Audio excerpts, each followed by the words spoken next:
I was still holding my slice of birthday cake when my sister Monica tapped her glass with a fork. The sound cut through the laughter and music in our living room. "Everyone, attention!" she called out, standing in front of the fireplace. She looked radiant in her designer dress, her blonde hair catching the light. She held up a tiny silver box wrapped in white ribbon. "I have a special gift for the birthday girl." My stomach tightened. Something in her smile felt wrong. Too bright, too sharp. She walked toward me, heels clicking against the hardwood floor. The room went quiet as everyone turned to watch. My mother stood by the window watching with an expression I couldn't read. My aunt leaned forward in her chair, phone already recording. "You..." "Open it, Leah," Monica said sweetly. My hands shook as I untied the ribbon. Inside the box sat a DNA test kit. My breath caught. Then she said the words that would change everything. "Let's find out who you belong to, Leah. For all we know, you're another man's mistake." The room erupted in shocked laughter. Someone gasped. My aunt whispered loud enough for everyone to hear, "She never did look like their father." I wanted to disappear. Growing up in the Whitford household meant living in Monica's shadow. She was 3 years older and everything our parents wanted. She had Dad's angular jawline, Mum's thick blonde hair, and what everyone called the Whitford charm. At family dinners, relatives would pass her around like a trophy. "Beautiful Monica," they'd say. "So talented. So special." I sat at the end of the table, mostly invisible. When Monica brought home straight A's, Dad would take her out for celebration dinners. When I brought home the same grades, he'd nod and say, "Good job," before returning to his newspaper. Monica got riding lessons, piano lessons, art classes. I got hand-me-down textbooks and the instruction to not cause trouble. Family photos told the story clearly. Monica stood in the centre, beaming. I hovered at the edges, always slightly out of focus. Even in our childhood bedroom, her side sparkled with trophies and ribbons. My side held a simple bookshelf and a lamp. By the time I turned 16, I'd learned to make myself small. It hurt less that way. If I didn't expect attention, I couldn't be disappointed when it never came. After college, we both ended up working at Whitford Company, our father's architectural firm. Dad had built it from nothing, turning it into one of the most respected firms in the city. Monica walked in as Operations Director, a title Dad created specifically for her. She had a corner office with floor-to-ceiling windows. I was hired as a junior architect, stuck in a cramped workspace near the bathrooms. Monica spent her days hosting lunch meetings and attending conferences. I spent mine hunched over drafting tables, designing the buildings that made the firm famous. But when clients praised our work, Monica stood in the spotlight accepting their thanks. My name never appeared on the presentations. Co-workers learned quickly to stay on Monica's good side. She controlled schedules, vacation approvals, and who got assigned to important projects. Cross her, and suddenly you'd find yourself working overtime on projects nobody wanted. She wielded her power like a weapon, and everyone knew it.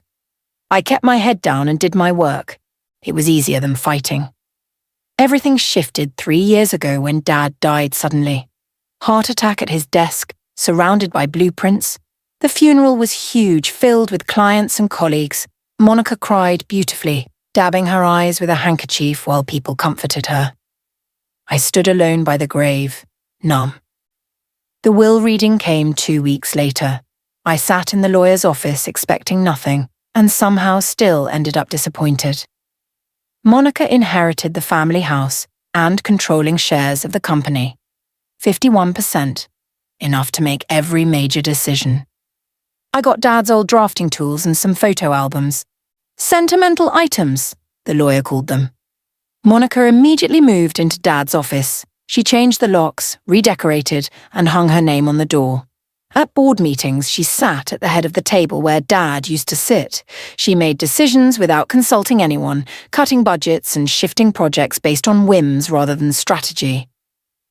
The firm started struggling. Clients complained, employees whispered in break rooms, but Monica held 51%, which meant she was untouchable. I never fought the will. Part of me thought keeping the peace was worth more than money. I was wrong. After Monica's birthday announcement, I locked myself in the downstairs bathroom. The fluorescent light buzzed overhead, casting everything in harsh white. I stared at my reflection in the mirror. My face looked pale, ghostly. My hands still trembled. Why her? Why always her? Why did she get everything while I got nothing but cruelty? I expected tears. Instead, something else came, something cold and clear. Anger. Real anger. Not the sad, defeated kind I usually felt. This was different, sharp, focused. Monica thought she'd humiliated me. She thought she'd proven once again that she was better, stronger, more important. She thought she'd put me in my place, forever. But as I stared at my reflection, I realized something. She'd given me a weapon. That DNA test wasn't just a cruel joke. It was an opportunity. If Monica wanted to question my parentage in front of everyone, then fine, I'd take the test. But not for her entertainment. For me, for the truth. And whatever that truth revealed, I'd use it. The next morning, I drove to the pharmacy and bought another DNA test kit. My hands were steady now, determined. I followed the instructions carefully, sealing the swab in its sterile tube. At the post office, I handed the package to the clerk like it was the most normal thing in the world. 3 to 5 weeks for results, the instructions said. I could wait. I'd waited my whole life. Back home, I started a folder on my laptop. I labeled it Documentation and began organizing everything. Every email Monica had sent, every project I'd worked on that she'd claimed credit for, every meeting where she'd dismissed my ideas, only to present them as her own weeks later. I wasn't sure yet what I'd do with this information, but I knew one thing. If the DNA results revealed anything unexpected, I needed to be ready. Monica thought she knew me. Quiet Leah. Doormat Leah. Leah who never fought back. She was about to learn how wrong she was. 4 weeks later, the email arrived. I was eating breakfast when my phone buzzed. Your results are ready. My coffee cup froze halfway to my lips. My heart hammered so loud I could hear it in my ears. For a moment, I just stared at the notification. Once I opened this, everything might change. I clicked the link. The page loaded slowly, too slowly. Then the results appeared, dense with genetic markers and percentage matches. I scrolled past the technical language until I found the summary. Paternal match confirmed, probability 99.9%. I was Dad's biological daughter. Relief flooded through me so fast I almost laughed. Monica's cruelty had been for nothing. I belonged exactly where I'd always belonged. But then I kept reading. Under sibling analysis, the results were different. Based on DNA markers, Monica and I were half-siblings, not full siblings. We shared a mother, but not a father. My hands started shaking again, this time not from fear, from power. Monica wasn't Dad's biological daughter. She'd built her entire life on being the perfect Whitford heir, and it was all a lie. Monday morning, I walked into Whitford Company exactly like always. Same time, same entrance, same polite nods to co-workers. But inside, everything had changed. Monica was already holding court in the break room, surrounded by her usual group of admirers. When she saw me, her face lit up with malicious glee. Everyone, Leah took the DNA test. She's been checking her email every 5 minutes. She's terrified of what it might say. Her friends giggled. Someone made a joke about surprise fathers. Monica laughed loudest of all. I poured my coffee slowly, deliberately. Then I turned and smiled at her, just a small, calm smile. The results came back, I said quietly. The laughter died. Monica's expression flickered. For just a second, I saw uncertainty in her eyes. Shh. And? She demanded. Interesting, I said. Then I walked out, leaving her standing there, surrounded by suddenly silent co-workers. Let her wonder. Let her worry. The truth was mine now, and I'd reveal it on my terms. I spent the next 2 weeks quietly documenting everything. Late nights at the office became my norm. While Monica left at 5 o'clock for drinks and dinners, I stayed behind, digging through project files and email archives. Every project proposal she'd edited incorrectly. Every client meeting she'd mishandled. Every decision that cost the company money. I copied everything to my personal drive, organized by date and severity. The Morrison project stood out. Monica had slashed the budget to increase profit margins, forcing us to use cheaper materials. The building passed inspection barely, but it shouldn't have. I'd warned her in writing, she'd ignored me. The Riverside development was worse. She'd approved structural changes without consulting the engineering team. The building was safe enough, but it violated 3 city codes. We'd gotten lucky that nobody checked closely. I wasn't sabotaging anything. I was just collecting the truth, preserving evidence of decisions Monica had made that put the firm at risk. Employees started noticing me staying late. Some offered sympathetic smiles. Others, like Mr. Travers, the senior architect who'd worked with Dad for 20 years, began stopping by my desk more often. "Burning the midnight oil?" he'd ask. "Just catching up," I'd reply. But his eyes said he understood more than I was saying. 2 weeks after Monica's break room performance, mister. Travers knocked on my cubicle wall. "Got a minute?" We walked to the empty conference room on the 3rd floor. He closed the door carefully, then turned to face me with unusual seriousness.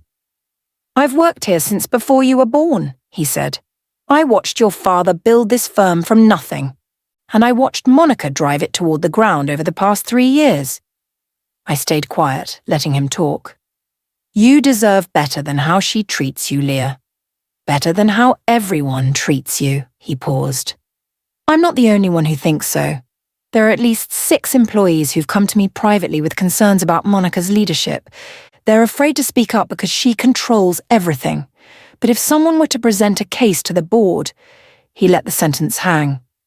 "Who would listen?" I asked. "People who care about the firm's future more than politics. People who remember what your father built and want to protect it." He met my eyes. People who would support evidence over loyalty. I understood what he was offering, not just sympathy, alliance. "Thank you," I said quietly. He nodded and left, leaving me alone with my thoughts and a growing sense of possibility. Everything came to a head around the Lakeshore housing project. It was the biggest contract we'd bid on in 5 years. A multi-million-dollar development that would keep the firm stable for at least 3 years. Winning it meant job security for everyone. Losing it meant layoffs. Monica insisted on leading the presentation herself. "This is too important to delegate," she announced at the team meeting. She looked directly at me when she said it, her message clear: "You're not important enough." The problem was obvious to everyone except Monica. She didn't understand the technical aspects of the proposal. She couldn't read architectural drawings beyond basic floor plans. She didn't know the difference between load-bearing walls and partition walls.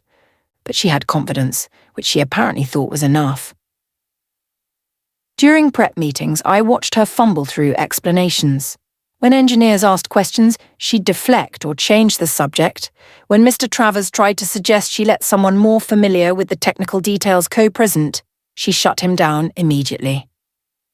"I'm the operations director," she said coldly. "This is my responsibility." The presentation was scheduled for Friday. We had 1 week to prepare. Monica had no idea what she was walking into. The Wednesday before the presentation, Monica called an all-hands meeting. The Lakeshore clients had sent advance questions they wanted addressed during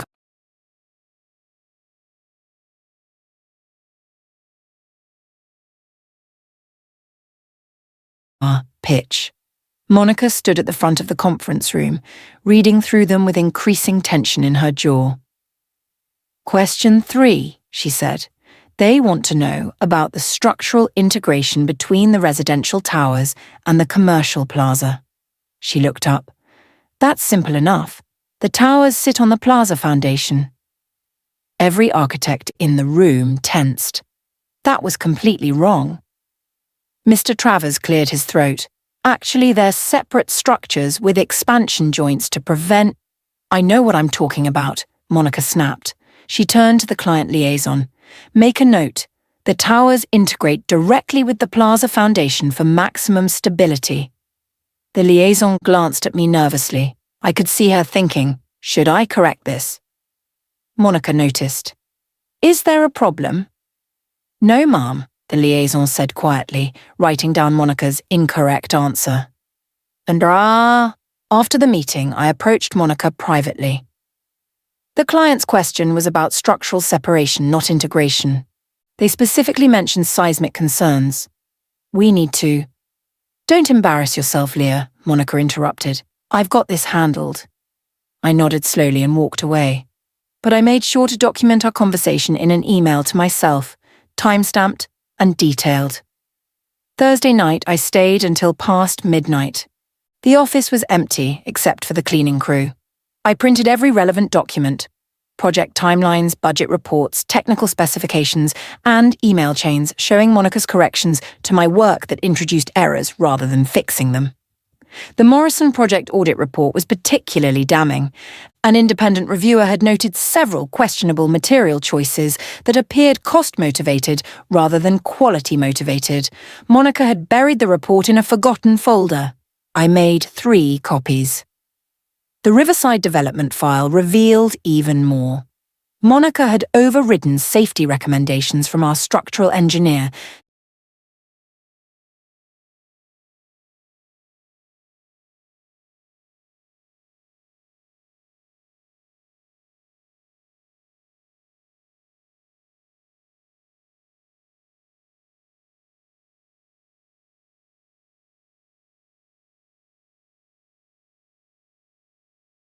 Dismissing his concerns as overly cautious.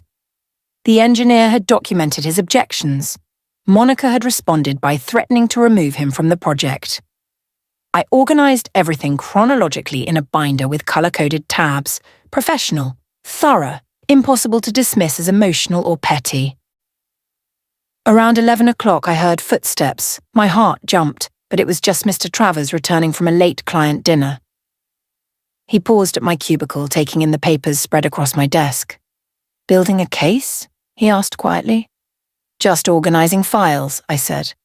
He smiled faintly. Your father would be proud of your thoroughness. After he left, I allowed myself a small smile. The pieces were falling into place. Tomorrow everything would change.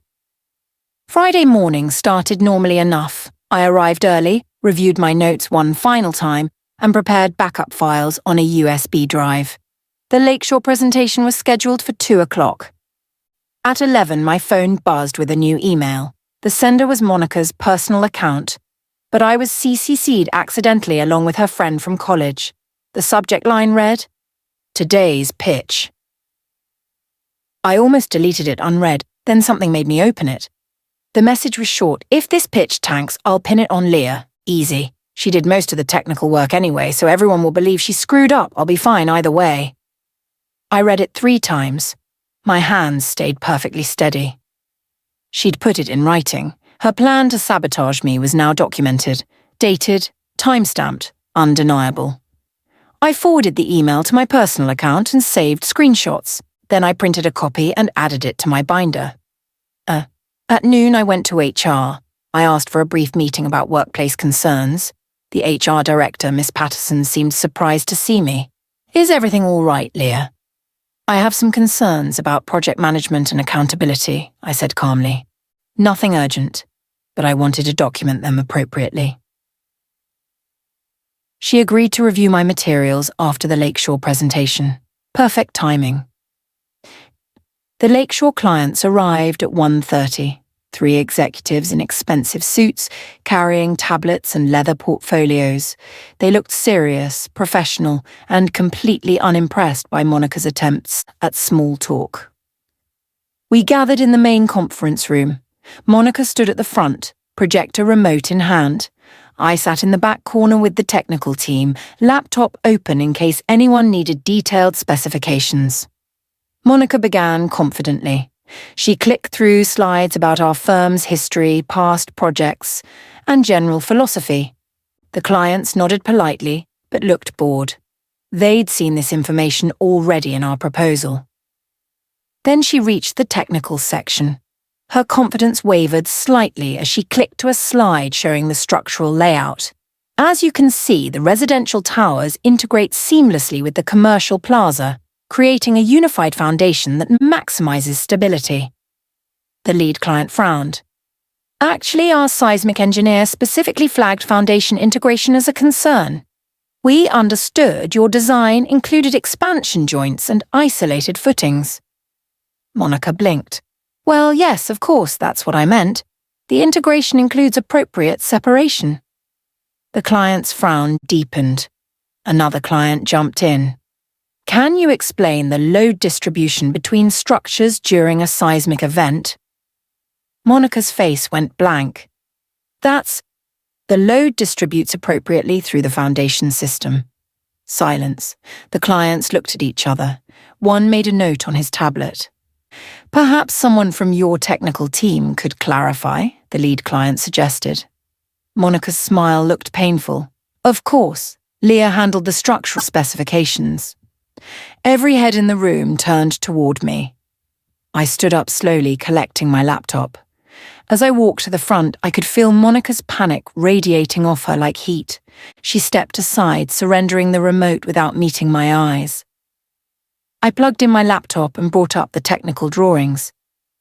Let me walk you through the structural system, I said calmly. We've designed the residential towers and commercial plaza as separate structures connected only at the ground-level plaza deck. This allows independent movement during seismic activity. I clicked through detailed diagrams explaining load paths, expansion joint locations, and foundation isolation systems. The clients leaned forward, asking technical questions. I answered each one precisely, referencing specific calculations and engineering reports. 20 minutes passed. The clients looked impressed. One of them smiled for the first time since arriving. This is exactly what we needed to hear, the lead client said. The structural approach is sound, much better than the other firms we've reviewed. Monica tried to reclaim control. As I was explaining earlier, actually, the second client interrupted, we have more questions about the mechanical systems. Can Miss Whitford continue? He meant me, not Monica. For the next hour, I presented every technical aspect of the project. The clients asked questions only to me. Monica stood frozen by the wall, her face growing paler with each passing minute. After the clients left, promising to send their decision within a week, the conference room emptied quickly. Monica grabbed my arm as I packed up my laptop. What do you think you're doing? She hissed. My job, I said simply. God, you made me look incompetent. You did that yourself. Her eyes flashed with rage. You think you're so smart. You're nothing, Leah. You've always been nothing. Dad knew it, Mom knows it, everyone knows it. I met her gaze steadily. The clients seemed to disagree. She released my arm and stormed out. I heard her heels clicking rapidly down the hallway, then the slam of her office door. Mr. Travers appeared in the doorway. That was impressive. Just doing what was needed, I said. The clients specifically asked for your contact information, he said. They want all future correspondence to go through you directly, not through Monica. I nodded, unsurprised. Monica's incompetence had finally caught up with her. There's going to be fallout, Mr. Travers warned. She won't let this go. I know, I said. I'm ready. Monday morning, I discovered Monica had deleted half my project files from the company server. Everything related to Lakeshore was gone. Specifications, calculations, correspondence, everything. My co-workers panicked. The clients want revisions by Wednesday, someone said. Without those files, we can't... It's fine, I interrupted calmly. I have backups. Everyone stared at me. Monica appeared in the doorway, her expression carefully neutral. Backups? I keep copies of all critical files on my personal drive, I explained. Company policy, actually. Your policy, Monica. Section 4.7 of the operations manual you wrote last year. Her face went white. She'd written that policy to protect herself, never imagining it would protect me instead. I restored everything within an hour. The team exhaled in relief. Several people thanked me quietly. Monica didn't say a word, but I saw her watching me with new wariness. She was starting to understand that I wasn't the same Leah she'd always known. That night, I received an email from the board requesting my presence at an emergency meeting Thursday morning. No explanation.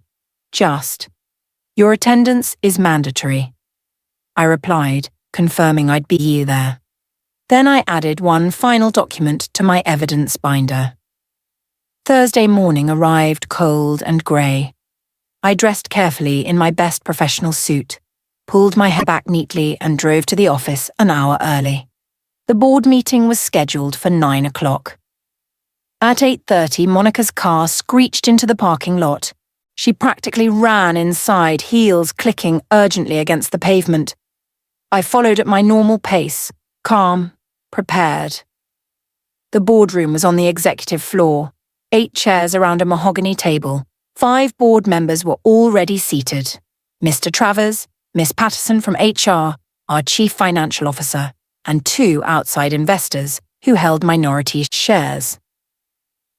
Monica burst in at exactly 9 o'clock, slightly breathless. "What's this about?" "Have a seat, Monica," Mr. Travers said. His tone was professional but cold. I entered quietly and took the chair at the far end of the table. Monica sat across from me, her eyes darting between board members, trying to read the room. The CFO spoke first. "We've received concerns about operational management and project oversight. We're here to review those concerns and determine appropriate action." Monica's jaw tightened. "Concerns from whom?" "Multiple sources," Miss Patterson said, "including documentation that raises serious questions about decision-making processes." Monica leaned forward. "This is obviously my sister trying to undermine me. She's jealous that I inherited controlling shares. She's been working against me since Dad died." "Actually," I said quietly, "I haven't said anything yet." Everyone turned to look at me. I reached into my bag and pulled out the binder. I slid the binder across the table. "This contains documentation of project management decisions made over the past 2 years. Everything is dated, sourced, and verifiable through company records." The board members passed the binder around, reading in silence. I watched their expressions change from neutral to concerned to alarmed. "The Morrison Project," I said. "Monica reduced the materials budget by 30% without consulting engineering. The independent audit flagged multiple quality concerns." I flipped to another tab. "The Riverside development. Monica approved structural modifications against our engineers' written recommendations. We're currently in violation of 3 city codes." Another tab. "The Lakeshore presentation. Monica received technical questions a week in advance and provided incorrect answers despite being corrected by staff." Monica shot to her feet. "This is ridiculous. Every director makes difficult decisions. You can't second guess." "I'm not second guessing," I said calmly. "I'm documenting. There's a difference." I pulled out the printed email. This was sent Friday morning, accidentally CC'd to me. Monica planned to blame me if the Lakeshore presentation failed, despite knowing I'd done the technical work correctly. The room went completely silent as board members read Monica's words. "I'll pin it on Leah. Easy." "That was a joke," Monica said desperately. "A stupid joke to a friend. You're taking it out of context."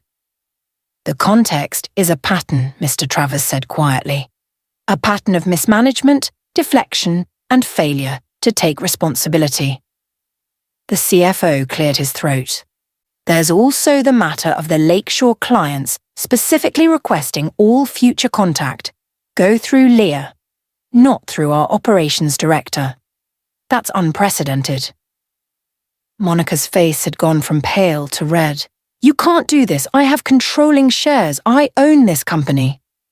The room fell silent again. Board members exchanged glances.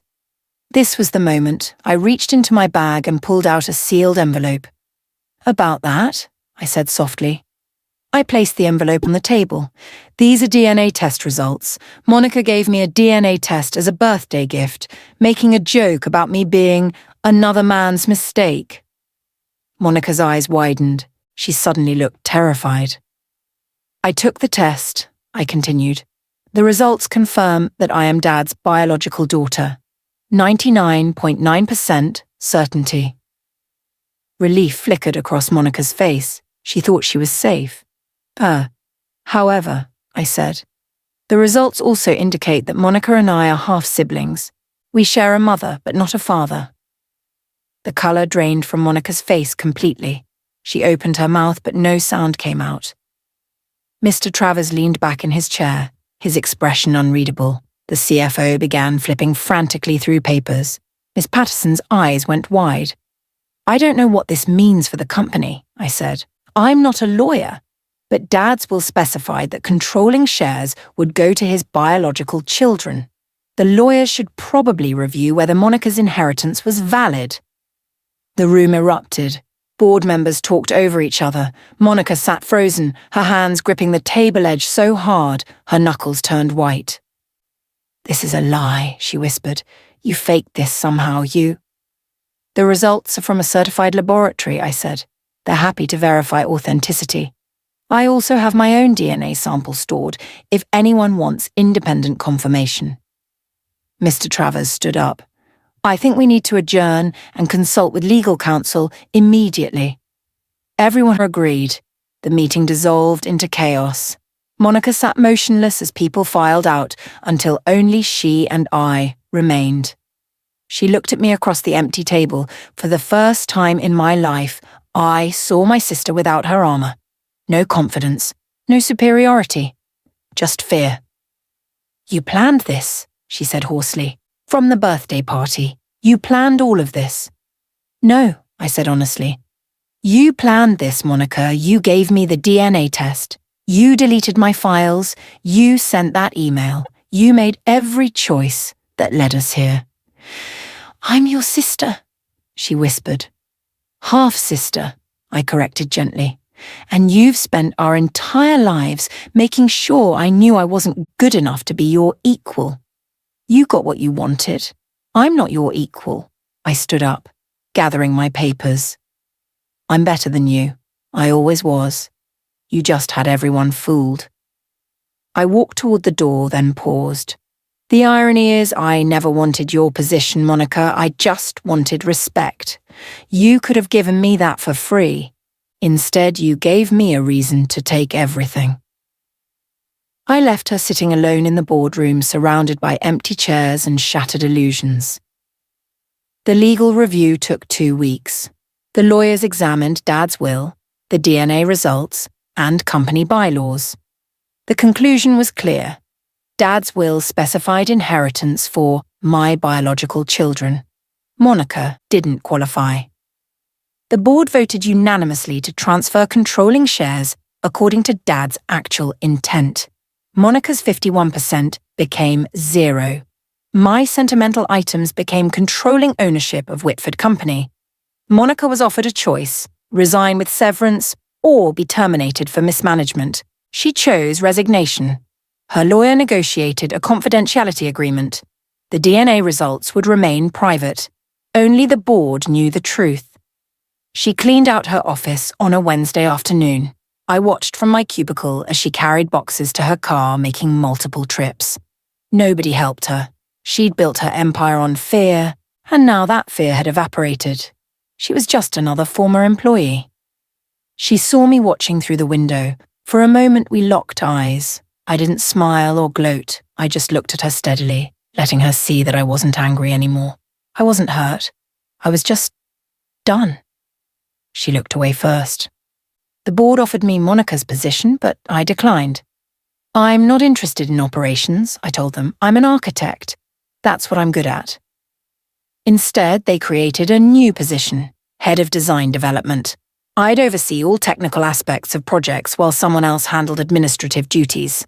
It was perfect. My first act was promoting Mr. Travers to senior design consultant. My second was implementing new project oversight protocols to prevent the kind of mismanagement Monica had normalized. My third was reaching out to the Lakeshore clients. We won the contract. The clients specifically mentioned confidence in new leadership as a deciding factor. The firm stabilized quickly. Employees who'd been quietly suffering under Monica's reign seemed to exhale collectively. People smiled more. The break room filled with actual conversation instead of nervous silence. Projects moved smoothly again. I kept my cubicle near the bathrooms. My office didn't need to be fancy. My work spoke for itself. Mum called once, crying, begging me to work things out with your sister. I told her gently that there was nothing to work out. Monica made her choices. I made mine. We'd both live with the consequences. She didn't call again. 3 months later, I was working late on the Lakeshore revisions when I heard footsteps in the hallway. I looked up and saw Monica standing in the doorway. She looked different, smaller somehow. Her designer clothes had been replaced with simple jeans and a sweater. Her hair was pulled back in a basic ponytail. "Hi," she said quietly. "Hi," I replied, setting down my pencil. "I got a job at a small firm in Portland," she said. "I'm moving next week. I just wanted to—" She trailed off, searching for words. "I wanted to say I'm sorry for everything, for our whole lives." I studied her carefully. She looked sincere, but I'd learned not to trust appearances. "Okay," I said simply. "That's it. Just okay." "What do you want me to say, Monica? That I forgive you? That we can be sisters again?"